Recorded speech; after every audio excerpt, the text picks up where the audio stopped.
ಅದ್ರಲ್ಲಿ ನಂದು ಎರಡನೇ ಮಾತಿಲ್ಲ. ಇಲ್ಲಿ ಪ್ರಶ್ನೆ, ಈ ತನಿಖೆ ಯಾವ ರೀತಿ ಹೋಗ್ತಾ ಇದೆ, ಇದು ಮುಖ್ಯ. ಇಲ್ಲಿ ಪ್ರಶ್ನೆ 28ನೇ ತಾರೀಕು FIR ಹೊಳೆನರಸೀಪುರದಲ್ಲಿ ಏನು ನೀವು ಮಾಡ್ಕೊಂಡ್ರಿ, FIRನಲ್ಲಿ ಯಾವ ಒಂದು ಸೆಕ್ಷನ್ಗಳನ್ನು ಹಾಕಿದ್ರು ಆ ಸೆಕ್ಷನ್ಗಳಲ್ಲಿ ಎಲ್ಲ ಬೇಲಬಲ್ ಸೆಕ್ಷನ್ಗಳನ್ನು ಹಾಕೊಂಡಿದ್ದೀರಿ. ಇಲ್ಲ ನಾವೇನಂತ ಹಾಕ್ಸಿಲ್ಲಪ್ಪ, ನಮ್ಮ ಮೇಲೆ ನೀವೇ ಹಾಕ್ಸ್ಕೊಂಡ್ರಿ ಅಂತ ಹೇಳ್ಬಿಟ್ರೆ ನಾನೆಲ್ಲ ಹೋಗಲಿ. ನಿಮ್ಮ ಸ್ಪೆಷಲ್ ಇನ್ವೆಸ್ಟಿಗೇಷನ್ ಟೀಮು ಸಿದ್ದರಾಮಯ್ಯನವ್ರದ್ದೊಂದು ಶಿವಕುಮಾರ್ದೊಂದು ಇಬ್ಬರು ಭಾಳ ನಿಮ್ಮ ನೇತೃತ್ವದಲ್ಲೇ ಮಾಡ್ಕೊಂಡಿದ್ದೀರಿ. ಇದು ಯಾವ ಒಂದು ಬೇಲಬಲ್ ಸೆಕ್ಷನ್ಗಳು ಅಂತ ಬಂತು. ಮತ್ತೆ ಎರಡನೇ ದಿವಸ ಇನ್ನೊಂದು ಮಾಡಿಸೋದ್ರಿ. ಇಲ್ಲೆಲ್ಲ ಯಾವುದೋ ಜಿಲ್ಲಾ ಪಂಚಾಯತಿ ಹೆಣ್ಮಗಳು ಅಂತೇಳಿ ಇದು ಯಾವುದೊಂದು ಗನ್ ಪಾಯಿಂಟ್ ಅಂತ ಒಂದಿದೆ, ಗನ್ ಬೆದರಿಕೆ ಇಡಿ ಅತ್ಯಾಚಾರ, ಇದೊಂದು ಕಂಪ್ಲೇಂಟ್ ಕೊಟ್ಟಿದ್ದೀರಿ. ಯಾರು ಪಾಪ ಹೆಣ್ಮಗಳ ಕೈಲಿ ಕೊಟ್ಟಿದ್ದಾರೆ, ಪಾಪ ನಡೆದಿರ್ಬೋದು, ನಾನಿಲ್ಲ ಅಂತಲೂ ಹೇಳಲ್ಲ. ಗನ್ ಪಾಯಿಂಟು ಇದು ದೊಡ್ಡ ಮಾಹಿತಿಗಳನ್ನು ಮಾಧ್ಯಮಗಳ ಮುಂದೆ ಸೋರಿಕೆ ಮಾಡಿರೋರು ಯಾರು, ಈ ಕತೆ ಕಟ್ಟಿಸಿರೋರು. ಇವತ್ತು ಸುಪ್ರೀಂ ಕೋರ್ಟ್ ಜಡ್ಜ್ಮೆಂಟ್ಗಳಿದೆ. ಒಂದು ತನಿಖೆ ನೀವು ಪ್ರಾರಂಭ ಮಾಡಿದಾಗ ತನಿಖೆಯ ಮಾಹಿತಿಗಳು ಸೋರಿಕೆ ಆಗಬಾರದು, ಸೀಕ್ರೆಸಿ ಮೇಂಟೈನ್ ಮಾಡಬೇಕು.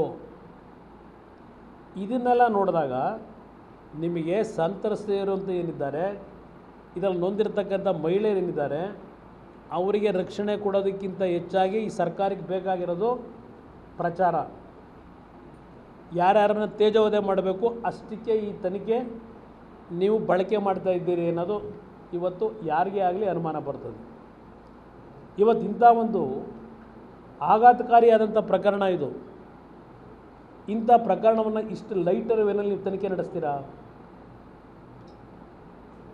ಇದು ಈ ತನಿಖೆಯಲ್ಲಿ ಬರ್ಕೊಂಡಿದ್ದೀರಿ.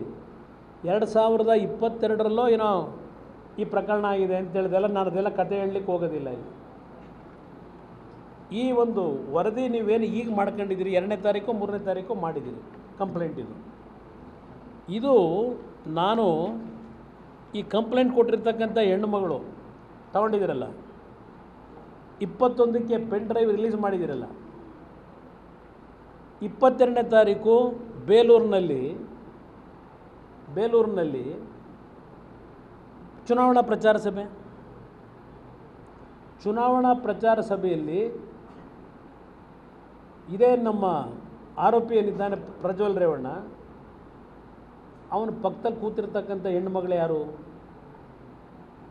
ನಾನು ಈ ಫೋಟೋ ತೋರಿಸಲು ಇಲ್ಲಿ ಇಟ್ಕೊಂಡಿದ್ದೀನಿ.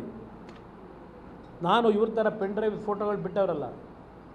ಮೊದಲನೇ ಪೆನ್ ಡ್ರೈವ್ನಲ್ಲಿ ಬಂದಿರತಕ್ಕಂಥ ಹೆಣ್ಣುಮಗಳು 22ನೇ ತಾರೀಕಿನ ಬೆಳಗ್ಗೆ